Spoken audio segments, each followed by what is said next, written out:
예, 우리 성경 공부 시작하도록 하겠습니다. 우리 사복음서 이제 예수님께서 공생의 시작을 하시는 부분과 그리고 첫 유월절 전까지의 내용을 여러분들과 함께 살펴보도록 하겠습니다. 예수님의 탄생과 공생의 첫 유월절 8개월까지인데 이게 8개월까지 안 하고요. 첫 유월절 전까지 하겠습니다. 그래서 다음 주에 유월절 지나고 8개월까지의 이 행적을 하도록 하겠습니다. 지난주에 했던 내용과 오늘 하는 내용을 복습하고 그리고 간단하게 요약해 보도록 하겠습니다. 자, 예수님의 탄생과 그 사생애의 위치적인 것과 내용은 이렇습니다. 먼저 갈릴리에 예수님 거부터 있구나. 먼저 세례 요한 죄송해요.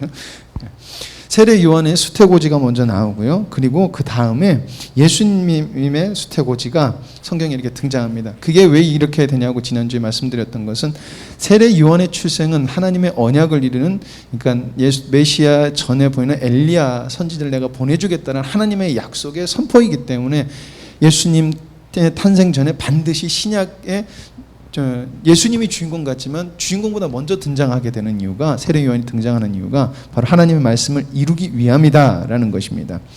자, 그리고 세례 요한이 출생하고요. 그리고 예수님이 탄생합니다. 그리고 예수님이 탄생하신 후에 이집트로 피난 가는 것도 말씀에 기록되어 있는데 그 기록을 따라 또 예수님께서 이집트로 피난을 가시고요. 그리고 피난 가셨다가 헤롯 대왕이 죽은 다음에 다시금 갈릴리로 가세요. 베들레헴으로 돌아가시면 갈릴리로 돌아가세요. 이런 갈릴리 사람이라는 일컬음이 위함이다라고 성경에서 기록하고 있습니다. 이게 지난주에 했던 내용이고요. 오늘은 예수님께서 이제 공생애를 시작하는 이제 그 시점입니다. 예수님의 공생애는 여기 나사렛에서 시작이 돼요. 사생애를 여기서 보내셨고요. 그리고 유다 지역 이쪽으로 오셔서 세례를 받으십니다. 왜냐하면 이쪽에 바로 세례 요한이 여기서 사람들에게 세례를 베풀고 있었기 때문에 예수님께서 첫 번째 세례를 받으시는 장면이 나오잖아요. 그래서 밑도 쪽으로 내려서 유다 지역으로 내려와서 세례를 받으십니다. 그 다음에 40일 금식을 하시는데 그거는 유대 광야가 이쯤에 있거든요. 그래서 이쯤으로 내려오셔서 예수님이 광야를 40일 금식을 시험을 당하시는 사건이 여기 발생되고, 그리고 5명의 제자를 부르는 사건이 또 여기로 다시 올라오세요. 그래서 여기서 이루어지고요. 그 다음에 다시 예수님의 행적에 갈릴리, 그러니까 여러분 성경을 보면은 베레아 지역으로 가셨다, 갈릴리 지방으로 가시니라, 유대 지방으로 가시니라, 신약에 보면 이런 위치가 이렇게 나오잖아요. 그게 왜 그러냐면은 여기 지금 저희들 색깔별로 이렇게 구별되어 있는데 거기가 다스리는, 그러니까 헤롯이 세 형제가 이렇게 나눠서 분할 통치했는데 그 지역을 가리켜서 그렇게 부르는 거예요. 그래서 갈릴리 지방하고 베레아 지방을 다스린 게 안디바인데 그 안디바의 지역을 그쪽으로 가셨으면은 갈릴리 지역으로 가시니라. 그래서 내려오시면 유다 지방으로 가시니라. 그래서 예수님이 앞에 어디 가셨다라고 이렇게 기록이 돼 있으면 그쪽으로 가셨구나 이렇게 아시면 될 것 같습니다. 자, 그리고 다시금 갈릴리 지방으로 가세요. 그러니까 유다 지방이라 했으니까 예수님이 여기 있다가 이렇게 다시 올라가시는 거예요. 가셔서 무엇을 하시냐면 요 가나라고 여기 있습니다. 여기가 가나 혼인 잔치의 내용이 첫 번째로 등장을 해요. 갈릴리 지역에서. 그리고 그 다음에 예수님이 가버나움으로 가시는데, 가버나움이라는 것을 성경에서 왜 굳이 또 기록했냐면 가버나움이 갈릴리 지역의 그러니까 예수님의 사역의 본거지가 돼요. 예수님이 좀 이따 이사를 하세요. 저기 나사렛에서 저기 가버나움으로 이사를 하게 되는 사건이 나중에 등장을 해요. 그래서 이사를 하게 되는 사건이 오늘까지, 세례 받으신 것, 40일 금식, 제자 부르는 것, 가나 혼인잔치, 가버나움으로 가시는 것, 이렇게가 오늘 여러분들과 나눌 말씀입니다. 첫 번째 예수님께서 하신 것은 세례를 받으셨어요.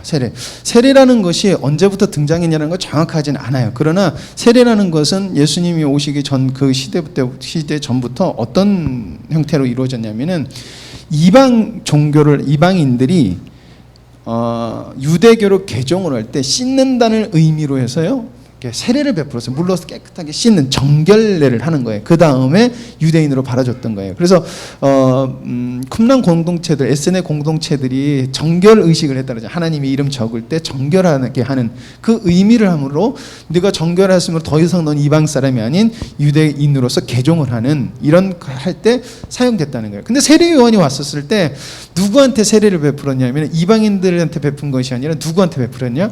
유대인들한테 베푼 거예요. 그러니까 그 당시에 세례 요한이 베푸는 세례가 굉장히 혁신적인 거고, 왜 저 세례를 받아야지 하는 이 궁금증이 있을 만한 세례라였던 거예요. 근데 그 당시에 통상적으로 베풀어졌던 세례는 개종함에 있어서의 세례였고, 세례 요한이 베푼 세례는 뭐냐면은 장차 메시아로 완성될 이루어질 하나님의 백성이 되기 위한 그 준비로 회개의 세례를 베푼 거예요. 그렇기 때문에 이것은 이방인이 받아야 될 게 아니라 하나님의 백성이라고 하는 유대인들이 반드시 받아야 됐다는 거예요. 근데 유대인들 생각에는 왜 우리가 하나님의 백성인데 받냐는 거예요. 그래서 세례 요한이 선포했던 말씀이 뭐예요? 회개하라. 너희들이 우리가 하나님 앞에서 죄인이었다. 그래서 우리가 빨리 회개해서 하나님 나라에 합당한 열매를 맺게끔 우리가 회개해야 된다라는 그 외침을 그래서 한 것이고, 세례 요한의 세례는 예수님을 준비하는, 예수니까 하나님의 백성들을 준비시키는 세례였다라는 것입니다. 자, 예수님이 세례 받으신 것은 공생의 시작의 선언이에요. 공생애. 예수님이 이젠 공생애를 시작하신다라는 것입니다. 여러분, 세례라는 것이 무엇입니까? 세례라는 것은 예전의 삶과에서 완전히 끊어지는 건, 덮어버리고 깨끗해져 버리고 완전히 옛상과가 끊어지는 것을 의미해요. 자, 유대인들도 저 세례를 왜 받아야 되는지 이해를 할 수 없었지만 예수님도 세례를 받아야 될 이유는 없어요.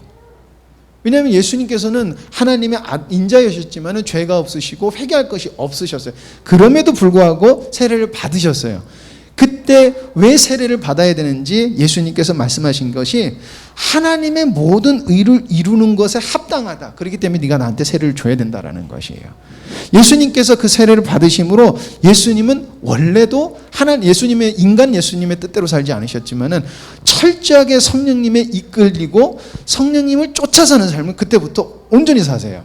그래서 예수님께서 세례를 받으신 다음에 성경의 기록을 보면 뭐냐면 성령이 충만하여 말씀하시고 성령의 충만함에 이끌려, 이런 단어들이 등장을 해요. 그래서 예수님께서 받으신 다음에 하나님의 의를 이루는 한 인간으로서 하나님의 뜻을 쫓아 살아가게 되는 그 시점이 된다라는 것이에요. 자, 그리고 되게 독특한 장면이 등장합니다. 성경에는 삼위일체 하나님을 이렇게 분리해서 등장시키는 장면이 거의 나오지 않은데, 예수님이 그 세례 받으시는 장면에 하나님의 음성이 들리고 성령이 비둘기같이 임하고 성자 하나님이 세례를 받으신 이 삼위일체 하나님이 이렇게 등장하는 것이 참 되게 드문 일이, 거의 안 나오는데 이때 등장한다라는 것이에요.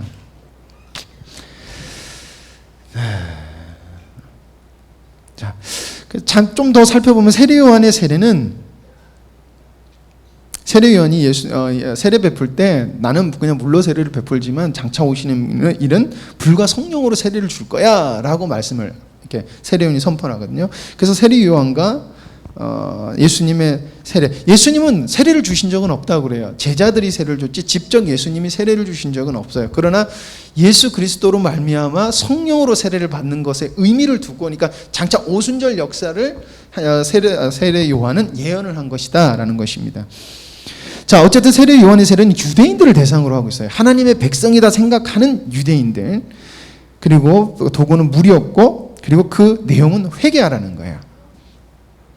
자, 그렇기 때문에 세례 요한의 세례는 과도기적인 거예요. 그래서 장차 메시아가 왔을 때 그의 합당한 백성이 될 수 있는 그 준비 단계는 과도기적 세례였다라는 것이고요. 예수님의 세례는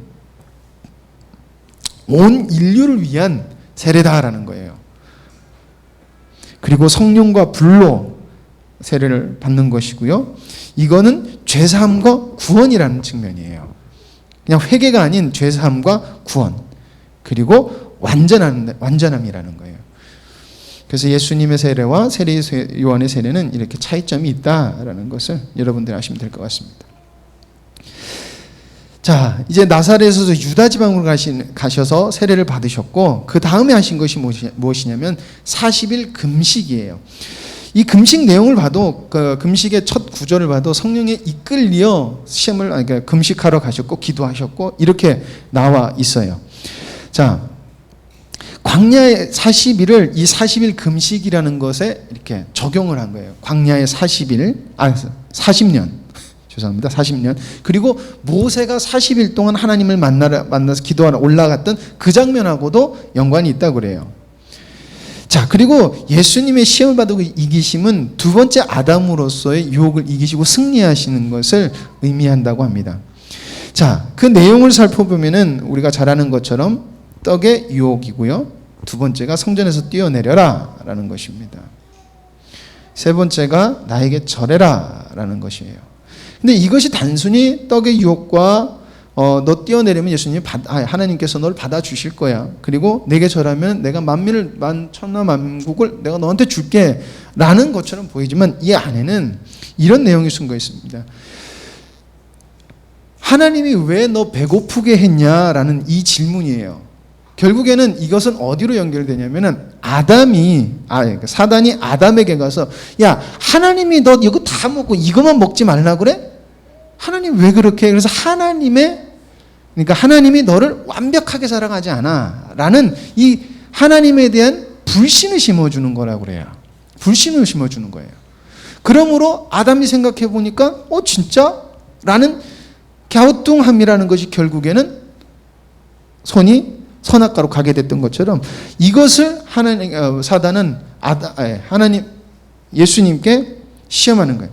야, 네가 하나님의 아들인데 왜 이렇게 너를 배고프게 하시고 이 시험을 당케 하시고 이 어려운 금식을 하나님께서 너를 인도하셨냐라는 이 총체적인 내용이 숨겨 있는 질문이라는 거예요.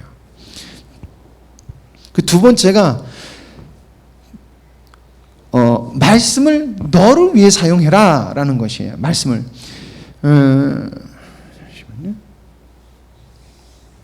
두 번째 사단이 시험할 때 하나님의 말씀을 인용해요. 하나님의 말씀 시편 91편 11장 그리고 11절 그리고 12절을 인용하는데 하나님 말씀을 온전히 이용하지 않아요. 거기 보면은 그가 너를 위하여 그의 천사들을 명령하사 내 모든 길에서 너를 지키게 하심이라 라고 이렇게 등장을 해요. 근데 거기서 사단은 여기서 뭐라고 하냐면 내 모든 길에서를 빼고 명령하사 너를 지키게 하심이라 라고 이렇게 감하고, 그 다음에 그들의 손에서 너를 붙들어 발이 돌에 부딪히지 아니하게 하리로다. 어떻게 딱 보면은 하나님의 말씀처럼 하나님의 말씀을 그대로 가져와 가지고 야, 하나님 말씀 이렇게 기록했잖아. 너 해봐 라는 것이에요. 근데 가만히 이걸 보면은 하나님의 말씀을 자기에게 원하는 대로 자기에게 맞게끔 해석해서 자기가 원하는 대로 사용한다는 것이에요. 자기가 원하는 이게 아담에게 했던 게 뭐예요? 하나님이 정말 먹지 말라고 하더냐라고 그 질문을 해요. 과실을 먹되 다 하나님이 먹지 말라 그러지. 정령 죽으리라 하니라 이러면서 바꿔요. 그러니까 자기를 위해서 하나님의 말씀을 바꾼다는 거예요. 그러니까 하나님의 말씀이 인간의 도구, 나의 도구가 되게끔 하는 시험이라는 거예요. 세 번째는 너의 영광을 위하여 살라라는 것입니다. 그 얘기를 먼저 해야 되겠구나. 그래서 두 번째, 뛰어내리라라는 그 말씀을 가지고 예수님께서 어떻게 이기시냐면은 신명기 6장 16절에 사건을 들어서 하나님을 시험하지 말라라고 그래요. 이게 뭐냐면 마사의 사건이라고 해서 마사에서 무리바에서 물이 나는 사건이다라고 해서 이스라엘 백성들이 하나님의 은혜 가운데 출애굽을 했어요. 그런데 하나님의 말씀 따라서 이렇게 왔는데 이 사람들이 물이 없고 힘드니까 계속 원망불평을 하는. 그러면서 어떻게 했냐면 하나님의 말씀을 가지고 모세한테 불만 불평을 해요. 그러니까 하나님이 야 가서 지팡이를 가서 반석을 쳐 그럼 내가 물을 내줄게 하고 딱 쳐서 물을 내서 이스라엘 백성들이 물을 먹어요. 그러니까 표면적으로 보면 하나님 앞에 구해서 먹은 것 같지만은 내면에는 뭐예요? 하나님의 말씀을 내 인간적인 욕심을 위해서 모세가 하나님에게 도전하는 사건으로 등장하는 것이 바로 마사의 물이 내는 사건, 무리바의 물이 내는 사건이에요. 그래서 예수님께서 그 사건을 들어서 하나님의 말씀 가지고 시험하지 말라라고 이야기를 하고 있다는 것입니다. 자, 그리고 세 번째가 너의 영광을 위해서 살아라 라고 하는 것이에요.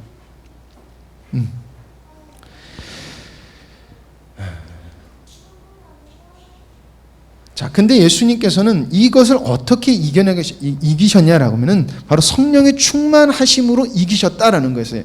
예수님은 하나님이시기 때문에 예수님 스스로도 이기실 수 있는 분이에요. 그러나 철저히 성령의 인도하심을 따라서 하나님의 지혜와 하나님의 능력과 하나님이 원하심으로 모든 것을 이뤄나가셨다는 거예요. 그래서 예수님은 순종하셨다는 거예요.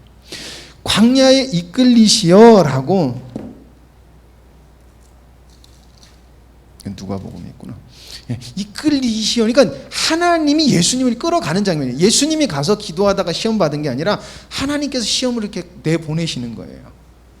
근데 그것을 순종해서 가셔서 금식하시며 괴로움을 당하시는 거예요. 그리고 육체가 힘드신 가운데서 그 고난을 받으셨지만 성령 충만하심으로, 성령의 인도하심으로 이기셨다는 것이에요. 그리고 이 이기심은 결국 영적 싸움에서 승리고, 이 영적 싸움의 승리는 최후 승리를 내표하고 있다는 거예요.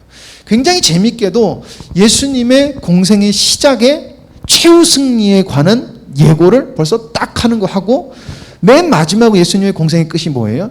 예수님의 부활 사건, 승천이에요. 근데 승천은 올라가는 거니까 빼면은 마지막 사건이 부활하심이에요. 그러므로 최후 승리를 하는 것을 공생의 시작 전에 딱 보여주고 예수님의 공생애가 시작되는 사건인 거예요. 근데 어떻게? 성령에 이끌려서 성령께 순종해서 성령의 인도하심을 받아 성령 충만함으로 그렇게 갔다 라는 것을 예수님의 40일 시험 가운데서 우리에게 보여주는, 그렇기 때문에 너희들도 성령에 쫓아 살면은 너희에게도 이 승리가 너희 것이다 라는 선포를 말씀을 통해서 요한이 우리에게 한다는 것입니다. 그래서 이것은 예수님의 승리가 아닌 우리의 승리다 라는 것을 우리가 아셔야 될 것입니다. 자, 세 번째 사건은요, 5명의 제자를 부르는 사건이에요. 참 예수님의 제자들을 부르는 장면에 보면은 요한과 안드레에게는 와 보라라고 이야기를 하셨어요. 그러면서 부르셔야 돼요. 근데 요거 전에 무엇이냐면 이 요한과 안드레는 세례 요한의 원래 제자였어요. 근데 예수님을 이렇게 예수님을 만난 다음에 예수님 앞에서 머뭇머뭇거리는 거예요. 왜냐하면 예수님의 말씀을 듣고 이렇게 머뭇머뭇거리니까 예수님이 먼저 이렇게 질문하세요. 너희들이 무엇을 구하느냐라고 이렇게 물어봐요. 그러면 제자들이 라삐요 어디 계시오니까, 저도 이거 읽을 때 무슨 말인지 되게 헷갈렸어요. 너희들이 무엇을 구하느냐? 라삐요 어디 계시오니까. 그럼 예수께서 이르시되 와 보라. 그러므로 그들이 가신 데를 보고 그날 함께 거하니 때가 10시쯤 되었더라. 이게 무슨 장면이냐면요, 라삐나 아니면 어떤 하나님의 말씀을 배우기 위한 이 장면이라 그래요. 그래서 어떤 위대한 사람이 있으면은 그 사람이 너희들이 무엇을 얻기 위하니? 그러면은 선생님 어디가 진리가 있습니까? 라는 거, 어디 계십니까? 라는 것은 어디에 진리가 있습니까? 라는 이 질문을 하는 거라고 그래요. 근데 그 장면이 뭐냐면 당신이 계신 곳에 가서 우리가 그 말씀을 들을게요 라는 말로 하는 거지만은 이 말씀은 진리가 어디 있습니까? 라고 질문하는 거라고 그래요. 그때 예수님께서 하신 말씀이 뭐예요? 와서 봐라 라고 하신 거니까. 나에게 진리가 있다라고 이야기를 하시는 거라, 장면이라는 거예요. 그래서 요한과 안드레가 와서 와 보라 라고 하는 거예요. 그래서 안드레가 누구한테 가서 제자로 이끌어요? 자기 동생 베드로를 데리고 오는 거예요. 그러니까 안드레가 예수님을 만난 다음에 예수님이 메시아인 것을 안 거예요. 자, 그래서 베드로를 데리고 왔고, 베드로도 예수님을 만난 다음에 예수님이 메시아인 걸 알았어요. 그래서 예수님의 제자가 되면서 예수님이 제자를 부르면서 또 베드로에게는 특이하게 내가 너를 장차 베드로라 게바라 하리라 라고, 반석이라 하리라고, 벌써 만나는 그 순간에 베드로를 어떻게 바꾸실 것을 예수님이 선포를 하시는 거예요. 하나님의 뜻을 선포해 버리시는 거예요. 자, 그리고 빌립은 나를 따르라 라고 이렇게 하면서 불러요. 요거는 넘어가겠습니다. 참 재밌는 게 나다니엘의 부르는 장면이 되게 독특해요. 나다니엘이 예수님 제자들이 와서 나다니엘에게 가보자. 잠시만요. 어디 갔니? 빌립이 먼저 예수님을 제자가 되고 이제 나다니엘에 가서 야 예수님한테 한번 가보자 그랬더니 예수님이 나사렛 동네에서 오신 예수한테 한번 가보자라고 얘기를 하니까 빌립이 뭐라 그러면 야 나사렛에서 뭐가 선한 것이 나오겠냐라는 말이에요. 왜냐하면은 나사렛이라는 동네에서 메시아가 나온다는 것을 메시아가 안 나올 것을 안 거예요. 그러니까 예수님을 무시해서가 아니라 나사렛에서는 메시아가 나올 수 없어. 왜? 베들레헴에 오신다고 했으니까 라고 나다니엘이 말하는 것이 나다니엘은 메시아에 대해서 어마어마하게 고대하고 있었던 사람이라는 거예요. 그러니까 메시아에 대해서 연구하고 또 연구했던 사람이에요. 묵상하고 주님의 날이 오기 위해서 정말 사모했던 사람이에요. 그때 예수님이 나다니엘한테 와서 한 말이 뭐냐면은 네가 무화과 나무 아래 있었을 때 내가 너를 보았다 이렇게 이야기를 하세요. 이게 무슨 말이냐면은 그 당시 율법을 연구하는 사람들이 연구하는 장소가 어디냐면은 무화과 나무 아래서 하나님의 말씀을 묵상하고 기도하고 하나님의 나라가 오기를 고대하고 있었다 그래요. 그러니까 예수님이 오셔서 야 내가 너 그렇게 고대한 거 알았어. 만난 적이 없거든요. 근데 내가 알았어라고 하니까 바로 나다니엘이 바로 그 생각을 바꿔서 당신은 메시아라고 인정을 하게 돼요. 아니 당신은 선생이다. 그러니까 예수님께서 또 무슨 말을 하냐면은 야 네가 내가 무화과 나무 아래서 본 걸로 나를 믿느냐? 네가 더 큰 거 볼 건데 뭘 볼 거냐면은 천사가 진실로 너에게 이르노니 하늘이 열리고 하나님의 사자들이 인자 위에 오르락 내리락 하는 것을 보리라 라고 얘기해요. 이 장면을 들으면 여러분 생각나는 게 있죠. 이 장면을 들으면 생각나는 거 야곱의 사닥다리 그게 무슨 내용이냐면 예수 그리스도를 통한 하나님의 구원하심을 이루는 장면을 야곱에게 보여주시는 거거든요. 근데 그 장면을 자기를 그 사닥다리로 딱 넣으신 다음에 그거 설명하시니까 나다니엘이 야곱의 그 사건을 딱 보면서 이분이 메시아라는 것을 정확하게 알 수 있다는 거예요. 메시아인 거라서 알 수 있었다는 것이에요. 그래서 하나님께서 예수님이 너가 그것을 볼 거야. 내가 메시아인 걸 넌 반드시 볼 거야. 라고 나다니엘에게 그렇게 부르시는 장면에서 굉장히 드라마틱하고 놀라운 하나님의 언약이 맞아떨어지는 것과 그리고 당신이 너희들이 읽고 고대한 그 말씀의 결정체가 나다라는 것을 예수님께서 보여주시고 사도 요한도 그렇게 예수님을 서술하고 있다라는 것입니다. 안 눌렀구나. 천사가 우르락내리락. 자, 그래서 공통적인 게 뭐냐면은 모든 제자들이 예수님을 만난 후에 메시아임을 알게 돼요. 나중에 예수님을 배신했고 예수님을 떠났다는 것은 그 나중 일이지만은 이들이 메시아라고 고백을 하게 되더라는 거예요. 처음에는 랍비어라고 선생이요 이런 식으로 오다가 예수님을 메시아로 그리고 그래서 제자로서 이렇게 따랐다라는 것입니다.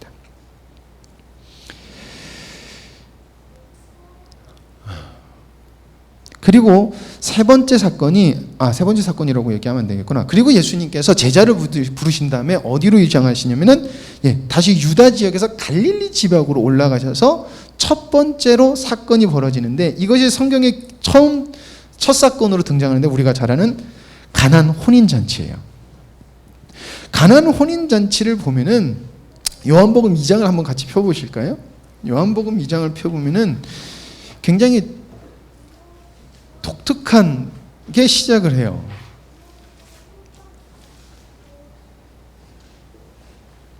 요한복음 2장. 2장에 뭐라고 시작이 되고 있죠? 사흘째 되던 날. 여러분, 사흘째 되던 날은 그리스도인에게서 굉장히 독특한 단어예요.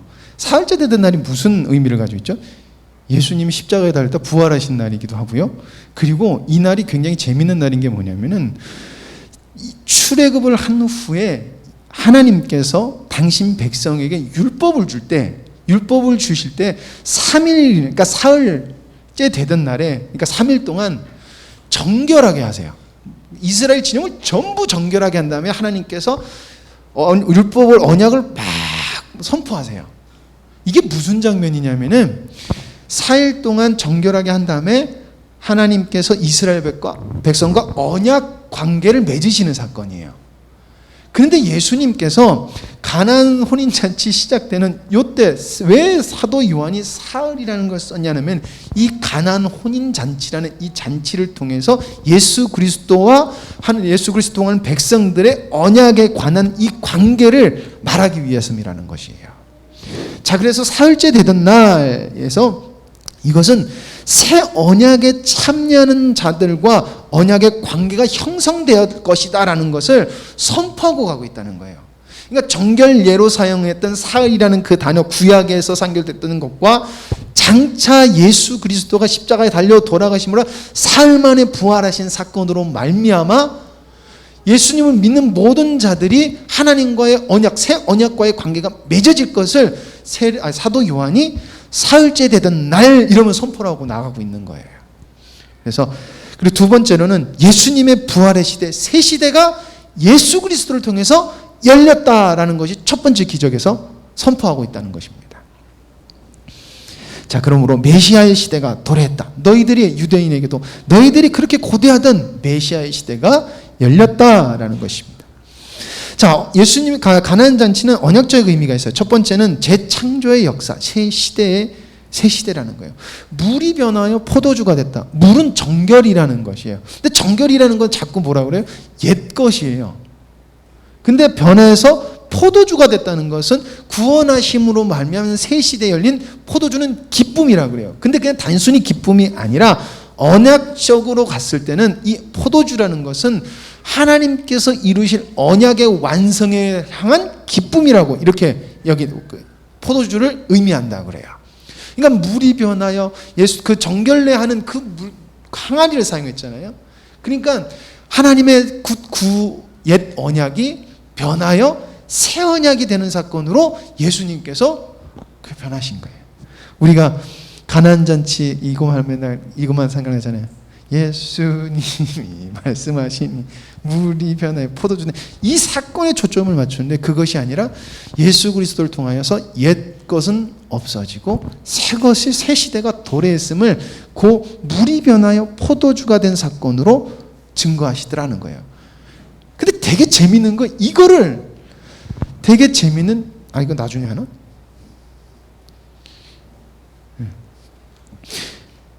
되게 재밌는 게 이 가나안 혼인잔치에 예수님이 혼자 가신 게 아니라 제자들을 데리고 가세요. 근데 이걸 보면은 뭐 그냥 데려갈 수도 있지라는 건데, 예수님이 5 제자를 부르셨는데 이 5 제자들이 대부분 베드로 빼고는 이 4사람은 세례 요한의 제자들이었던 사람이고 세례 요한에 속해 있던 사람들이 많아요. 근데 세례 요한은 어떤 사람이냐면은 가죽 옷을 입고 허리띠 띠고 메뚜기와 석청 먹던 철저한 금욕주의 생활을 가르쳤던 사람 중에 한 사람이에요. 근데 예수님이 가나안 혼인잔치에 참여한다? 약간 세례 요한의 제자들이 이해가 안 될 법한 상황이라는 거예요. 왜냐하면 잔치에 참여한다는 거기 때문에. 그리고 세례 요한은 결혼도 하지 않았거든요.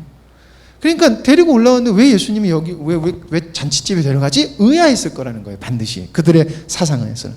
근데 물이 변하여 포도주가 되는 사건을 보면서 제자들이 예수님은 옛 것을 패하고 새 것을 우리에게 주시는 메시아시구나 라는 것을 그 사건을 통해서 제자들이 알았다는 것이에요. 이게 나중에 등장하는구나. 팔고다 보니까. 자, 언약적 의미 두 번째는 유대주의 옛시대의 종말이라는 거예요. 옛시대의 종말.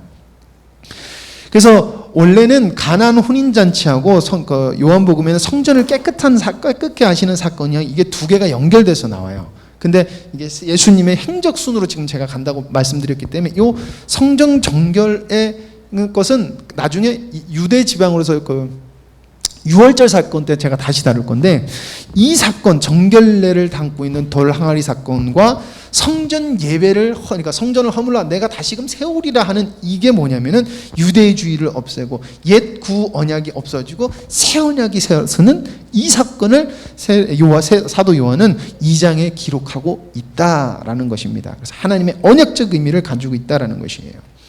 자, 그래서 그러므로 말하면 그리스도로 인한, 메시아로 인한 새 시대가 열렸다라는 것입니다.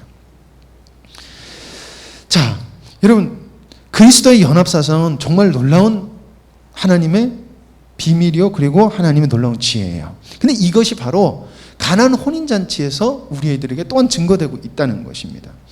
아담과 하와를 한 몸으로 이루시게 한 것은, 여러분, 이건 나중에 그리스도와 성도와의 연합, 그리스도의 신부가 되는 이 연합 사상의 표본이 되는 것이거든요. 자, 그래서 우리가 결혼할 때 목사님들이 제일 많이 쓰는 구절이 이 구절이에요. 그러므로 사람이 부모를 떠나 그의 아내와 합하여 그들이 한 육체가 될지니 이 비밀이 크도다. 나는 그리스도와 교회에 대하여 말하노라.